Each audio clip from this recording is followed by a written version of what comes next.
Assalamualaikum warahmatullahi wabarakatuh. Sahabat, ini adalah channel yang membahas tentang sejarah Islam. Kali ini yang akan kita bahas adalah kondisi masyarakat Nusantara sebelum Islam.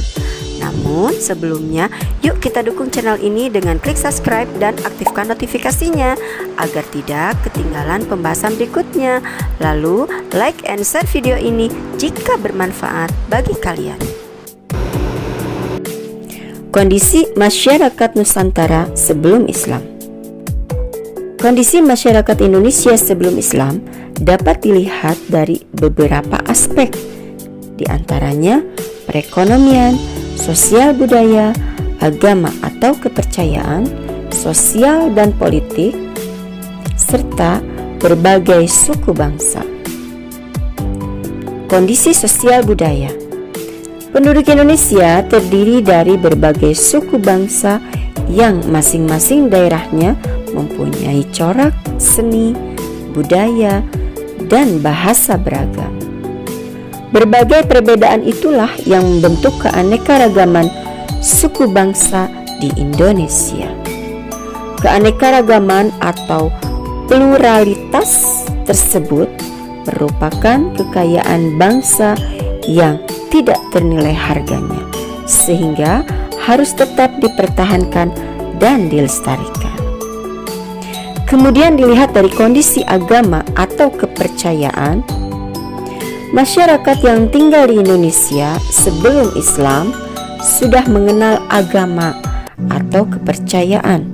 Mereka sudah memeluk agama Hindu, Buddha, dan sebagian menganut kepercayaan Kapitaya. Agama Hindu lahir di India sekitar tahun 1500 sebelum Masehi dengan kitab sucinya Weda. Adapun agama Buddha dengan kitab suci Tripitaka lahir di India kurang lebih tahun 500 sebelum Masehi. Sementara itu, Kapitaya adalah sebuah kepercayaan yang menuju Sang Hyang Taya, yakni bermakna hampa atau kosong. Mereka mendefinisikan bahwa Sang Hyang Taya adalah Tuhan itu tidak boleh diserupakan atau bahkan terlintas gambarannya di pikiran kita. Kalau sampai diwujudkan, maka itu berarti bukan Tuhan. Sedangkan para orientalis mengklasifikasikan kepercayaan nenek moyang Indonesia dalam dua jenis, yaitu animisme dan dinamisme. Kemudian kita lihat kondisi perekonomian masyarakat Nusantara sebelum Islam. Penduduk Indonesia sebelum Islam memiliki berbagai mata pencaharian. Di antara mereka ada yang berdagang, bercocok tanam, berternak, serta berlayar atau menjadi nelayan. Penduduk Indonesia mayoritas bercocok tanam, terutama yang tinggal di pedalaman. Adapun yang tinggal di kawasan pesisir rata-rata menekuni profesi sebagai nelayan dan pedagang.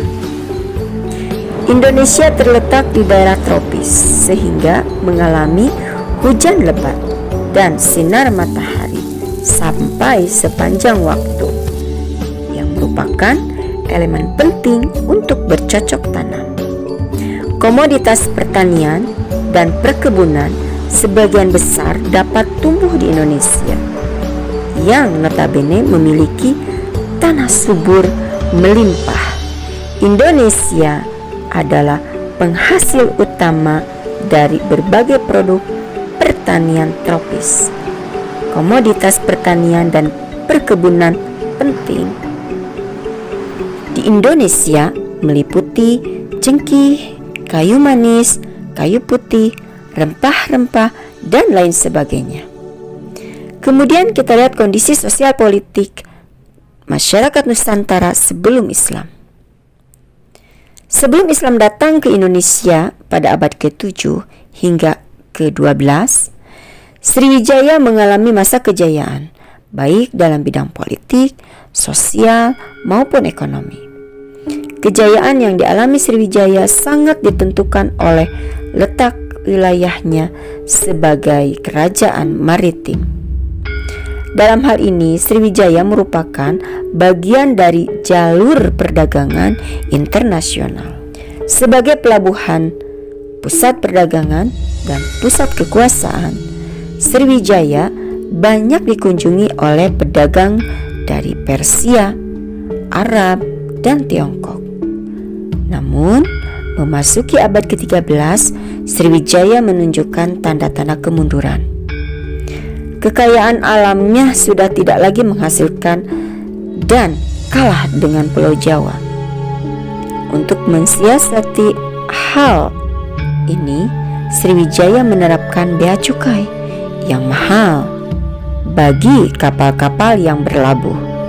Tindakan Sriwijaya tersebut ternyata tidak memberikan keuntungan bagi kerajaan. Sebaliknya, kapal-kapal asing mencoba menghindar untuk berlabuh.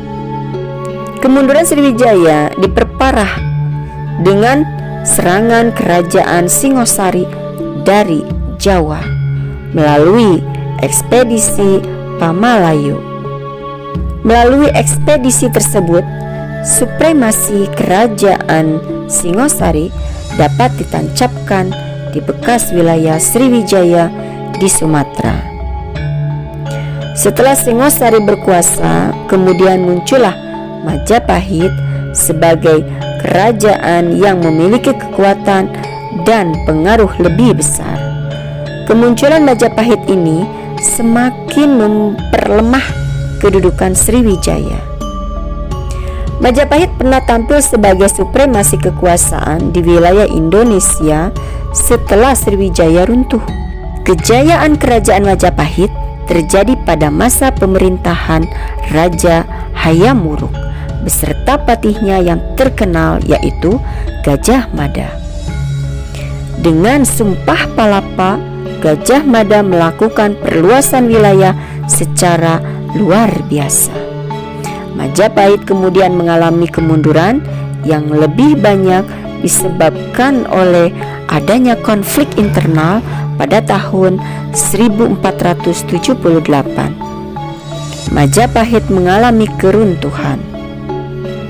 Selanjutnya, kondisi suku bangsa masyarakat Nusantara sebelum Islam.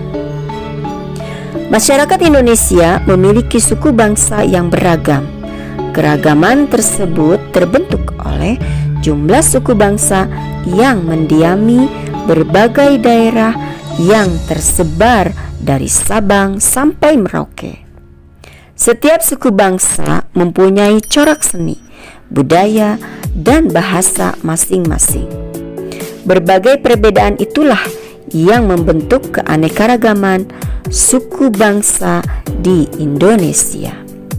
Pluralitas tersebut merupakan kekayaan bangsa yang tidak ternilai harganya, sehingga harus tetap dipertahankan dan dilestarikan.